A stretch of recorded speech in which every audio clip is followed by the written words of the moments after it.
Okay, so this time the doctor said, let's do 2 embryos. And so I was excited about that. I kind of was like, ooh, maybe we'll have twins. You know, you get kind of that, like, those rose-colored lenses and everything's exciting and all of that. I knew that it worked. I had a feeling. I was supposed to go in for my beta 10 days later, so that would have been the 26th, I think, of March. But I took my first pregnancy test 5 days after our transfer. That in the regular world of trying to conceive without having to do all the medications and stuff, that would be equivalent to 10 days past ovulation. So like the very earliest that you could even get anything to show up. And I wasn't expecting really much of anything to show up, but I was kind of excited, you know, because I just felt like it had worked. So I took a first response pregnancy test that morning, 5 days after the transfer. And as I expected, it was positive, and it was really exciting. And I kept taking them for the next few days, and they were getting darker and darker. I messaged my nurse practitioners. They have like a chatting message app that you can kind of send messages. It's a great way to kind of communicate. So I did that, and they had me go ahead and go in a couple days early to do my blood work. Since I was getting positive tests, they went ahead and wanted to check my beta.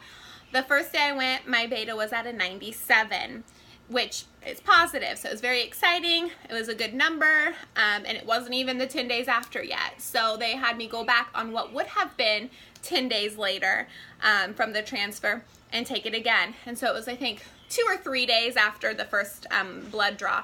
And my numbers went to 330. So they more than doubled, which was excellent. That's what we wanted to see. Double or more. And so we were so excited. Everything was going great. I got pregnancy symptoms right away. I thought this is going to be an awesome pregnancy. Maybe I do have twins because I'm feeling all these symptoms so soon. And everything seemed to be going just fine. And then I woke up the morning of when I turned 6 weeks and there was bleeding. So we thought, you know, it's scary. Called the doctor. You know, panic mode. She said, calm down. It could be implantation. Sometimes it happens. Take it easy. It should stop. If it doesn't, stop in the next day or 2. Give us a call back. So it was a Saturday. I was able to just kind of take it easy, relax. And it did stop that day. And so I was like, okay, normal. I know bleeding happens in pregnancy. No big deal. I went back to, that was a Saturday. Sunday I was fine. Went back to school Monday. All day Monday. Fine. No cramping. Nothing. I got home from work and there was a lot of blood, and I will go into another video with all of that. But unfortunately we lost that baby.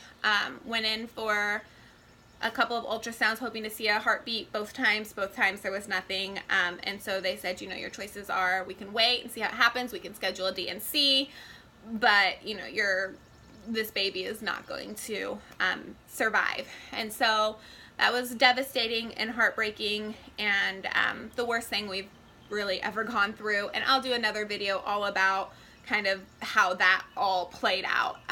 But anyway, so we lost our baby in April. It is June now. We had a D&C. I passed most of the baby on my own, but we had a D&C scheduled. I wanted to make sure everything was safe and out of my system. Went through, the doctor was able to get a little tissue that was left behind, but most of it was gone. He did send it in for genetic testing. Unfortunately, it wasn't enough to give us really a solid answer of what had gone wrong, but he, you know, was very confident in the fact that there was nothing that we could have done. There was nothing that the doctors, myself, you know, nothing we could have done to give this baby a better chance. We did everything. And it was just genetically, based on the ultrasounds that he had seen the few times we went to check, it just wasn't going to be genetically a healthy baby. So, and it happens, you know, 1 in 4 pregnancies end in a miscarriage, and unfortunately I became part of that statistic. And so we were really devastated, and we were just really wanting to get started again. Everyone processes it differently. For me personally, I want to remember and acknowledge that this baby was a part of our lives, but I also wanted to move forward and not lose myself in the grief. There was a lot of grief, and I'm just giving you a brief overview of what happened, and I can go into specifics later, but right now I'll just say that we were ready to move forward. And so we had to wait for our next cycle to come back. In the meantime, we had another consultation with our doctor. You know, he said he was positive that we could get started again soon. My body would be fine. As soon as I got my next period, we would get started on the whole round again. We have one frozen embryo left. So that means we can't transfer 2 this time. We're only going to transfer 1. I will go into, in another video again, I'll go into kind of reasonings behind what we're choosing to do and why we're choosing to do it. But what our choice was to try this one, see how it goes, and if it doesn't work, have the summer to do the whole process over again with the stemming and the egg retrieval. I went through every single sick day and personal day that I had last school year, just to get through the IVF. It was all used on doctor's appointments and IVF. It was in pregnancy. I didn't get a sick day for just being sick, which I was very lucky. The times I was sick this year happened when I didn't have school for holidays or whatever other reason, so you could consider that lucky. But I just wanted to be able to have time this summer to do some of that, so I didn't have the stress of lesson plans, the stress of missing school and why I'm missing so much school. Summer's a much more opportune time to do it. So that's kind of what our game plan is. My cycle came back May 28th. It was exactly 28 days after our DNC. I don't know if my body, the first pregnancy kind of kicked my body into doing something it was actually supposed to do, but that's the first 28-day cycle I've ever had. And so it came the 28th, and I got a hold of the doctors. They told me to begin with, the nurse practitioner, like I said, they're the ones that I messaged with, said that we can get started in July. And she gave me the list of dates that could be my options for July. And I got a little nervous because I thought, well, we were under the impression it was going to start sooner. So I did just kind of reach out and explain to her our situation and everything I just explained about school and things like that.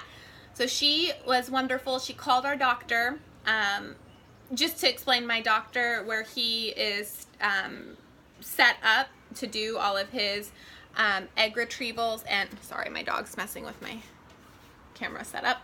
Our dog's a goofball.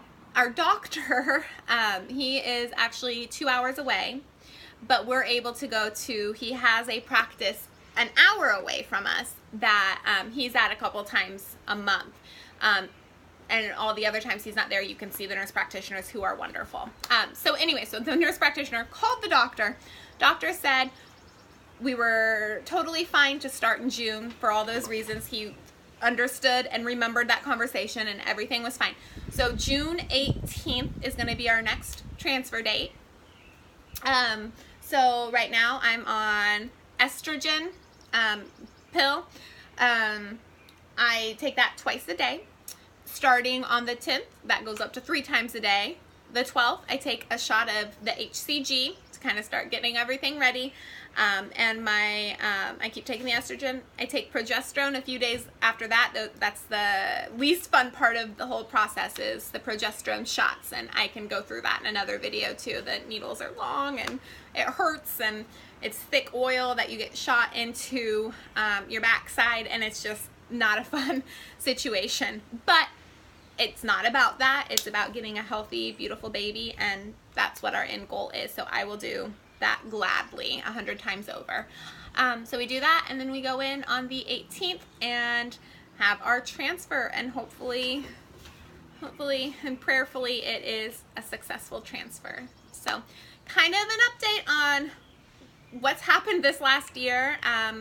Like I said, I'll go in and do some different, more specific, detailed videos about each step of the process and kind of how it went and what we did to make it through.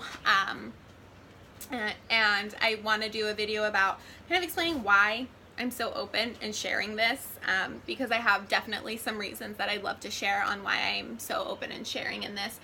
And yeah, just keep everyone updated because I know a lot of people are invested and have been praying for us and been there for us and want to know what's going on. And so I just want to, that's one way I can thank you, is just kind of giving an overall update. So again, thank you so much for all of the prayers and kind words and just being there for us. We appreciate it so much. I could not get through it without you guys. I really couldn't. So, all right, I will do some other more specific videos in the future this summer and hopefully take you along with the rest of how this transfer goes. All right, I'll talk to you guys soon.